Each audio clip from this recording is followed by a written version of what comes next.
Hello everyone. Thank you for watching. My name is Francis and I will present you sound production.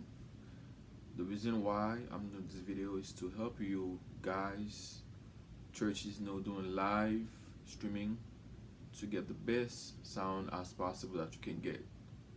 Please, if you haven't subscribed yet, please subscribe to my YouTube channel and hit the bell so you can be notified every time I post a video. Thank you. The reason of this video is to help you guys to have the best sound that you can for live streaming. In order for you to do that, you're gonna need to have everything going to your mixing board. When I say everything going to your mixing board, I mean your guitar, your bass guitar, your keyboard, your backup microphones, and your main microphone. Everything gonna be hooked up to the mixing board. Maybe you won't need to have a 24 channel or 32 channel mixing board, since now they don't allow more than 10 people to be at the church. You can have maybe any 16 channel should be okay for you, if I'm not mistaken. Any 16 channel, 24 channel should be enough. What you need to do in order for you to have the instrument going to the mixing board, you possibly may have to use a DI box, or maybe you can go straight from the instrument to the mixing board, or you can mic your amplifiers. When I say mic the amplifiers, I mean like mic your guitar amp, your keyboard amp, even though mic the bass amp. It's not impossible, and you still be able to get a good result, if you by doing so. Alright, so you want to make sure you have everything going to the mixing board. Once you have everything going to the mixing board, you want to make sure you test each instrument one by one to make sure each instrument is going to the mixing board. You get a good signal for them. When I say good signal for them, make sure nothing is picking. So because you don't want to see no red signal on the mixing board. Once it's picking, pretty much you're gonna have a bad sound. And you want to make sure your mic are not too loud. You want to make sure your mic as well is not picking. You want to test them, make sure when they talk or when they sing on the mic, it's not going red. Red, we don't want to go that way. Red is always bad. Once you have that, you want to make sure you look at your instruments and you look at your mic. The microphones need to be looked at. The guitar, the keyboard need to be looked at. You don't want to have too much low playing on your kick, and you don't want to have too much low on the bass guitar. You want to boost the bass, boost the mid on the bass. If you're using an amplifier for the bass, or if you're using any amplifier for any of the instrument, you want to make sure the musicians put the head or the bass or the amplifier as low as possible, and give you as much volume as possible from the instrument, so you can have enough signal coming from the instrument to your mixing board. Because most of the time what would happen, the musicians will be really loud on stage, while the sound engineer don't have enough signal for them. What happened, they have the amplifier really loud, and they don't really put the instrument volume that loud.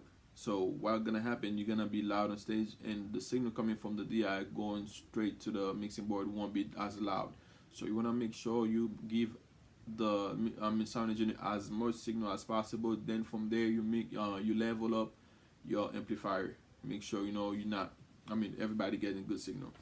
And if you are using an ear, it's better than using an amplifier, because you don't want your instrument to be fitting on the microphone, because once you're doing that, it's gonna be really hard to get a perfect mix.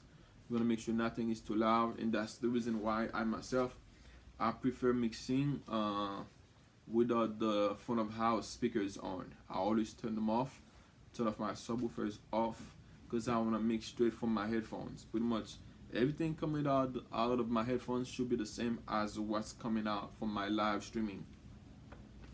I don't want the phone house to be loud, because if the phone house is really loud, even if I have a headphone, I may have the feeling that the kick is really loud on my mix, while it's not, because the phone house is already loud, the drum set is already playing too loud. It makes me feel like, I have enough of kick, enough of bass, while it's not true. It's because the main house is too loud. What I do, I make sure I turn them off, then mix everything on my headphone. Uh, I make sure I go by priority when it comes to balancing. When it comes to balancing, I make sure I go to by priority. What I mean by that, I make sure my main mic is louder than everything else. I start first by doing my main mic. I make sure I have enough signal for the main mic, and I can hear it out really nice and clean and clear first. Once I have the main mic, then I bring up my backup microphones. Once I have my backup microphone set up, then I bring up either the keyboard or guitar. Keyboard or guitar. Once I have that set up nice, then I bring up the bass and the kick. The bass, guitar, and kick. Then I bring up my tom. So I level up everything one by one from priority. So what's more important to me is always the loudest on my mix. So my lead vocals is more important than the backup. The backup is more important for me than my instruments. So I make sure backup is louder than everything else, than all the instruments. Once I have that done, if you are mixing stereo, I myself, I like to mix stereo. I don't really like mono, but if I don't have no choice, I will mix mono. Once mixing stereo, I get to mix better on stereo. So I would use pinning. I would pin my backup mics 150 left, 150 right. When it comes to the bass, the guitar and keyboard, I'll put the keyboard maybe 50 left and guitar 50 right. My tom to be pinned left and right. So when it's playing on my ears, you're gonna hear the tom going like playing in your ears, like playing on stereo mode. All right. Once you have that done, if you are using a digital board, I would advise you to use some compression on your main mic, on the instruments. If not that, just make sure you have a good signal that won't peak if your singer starts singing louder on the analog board. Once you have that done, all right. So some people, it doesn't really matter how you're out going to your live stream. Which way you're going out from your live, for your live stream. Some people might choose to go out from an auxiliary. Some people might use to go from a matrix. Some people might use to go, might prefer to go on left and right. So it doesn't really matter as long you make sure whatever you are using is right. So if you're using an auxiliary, you want to make sure you mix on the aux. If you're using the left and right, you're gonna know everything coming from your left and right is gonna go to your main out. It's the same as a matrix. Once you have that done, you want to make sure on your live streaming, your signal going from your mixing board is not too loud. First thing first, you make sure your signal coming from the instrument to the mixer is not peaking.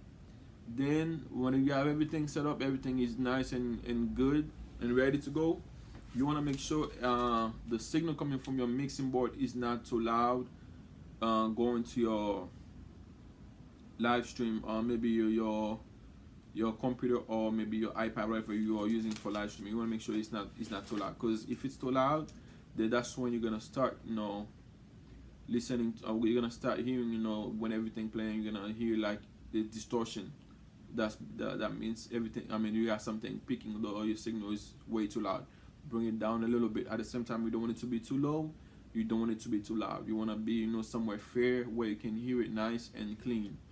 Once you have that done, it doesn't really matter. Some people use iRig, some people use a audio interface.